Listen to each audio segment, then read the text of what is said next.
இந்த நீட் என்பதை எப்படி புரிந்து கொள்ள வேண்டும் என்றால், காலங்காலமாக ஒடுக்கப்பட்ட கல்வி உரிமையின் மீது தொடுக்கப்பட்ட மறுபோர். கல்வி மறுக்கப்பட்டவன் தான் எல்லா உரிமைகளும் மறுக்கப்பட்டிருக்கிறான்.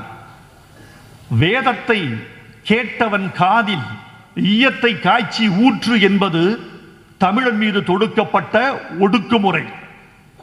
நல்ல வேளை நாம் தப்பித்தோம். ஒடுக்குமுறை தமிழ்நாட்டில் கல்வி என்பது மதவெளிப்பட்டு கிறிஸ்தவர்கள் மட்டும் தமிழ்நாட்டுக்குள் வந்திருக்காவிட்டால் தமிழ்நாட்டில் கல்வி என்பது பொது உடைமையாகி இருக்காது. மதவெளிப்பட்டுதான் இருந்தது. மதம் எல்லாமே மதம்தான். கிறிஸ்தவர்கள் வந்த பிறகு கல்வியை பொது உடைமை செய்தார்கள். இதை மறுக்கவே முடியாது. அந்த கிறிஸ்தவ சமுதாயத்தை இந்த இடத்தில் நின்று கொண்டு நான் வணங்குகிறேன். அது உண்மை. அவர்கள்தான் இந்த மதத்தை பிரித்து கொண்டு வந்து பொதுவெளிக்கு கொண்டு வந்தார்கள். ஒடுக்கப்பட்டவனுக்கும் கொண்டு வந்தார்கள். இந்த உரிமையை மீண்டும் நாம் இழப்பது என்பது எந்த வகையில் நியாயம்?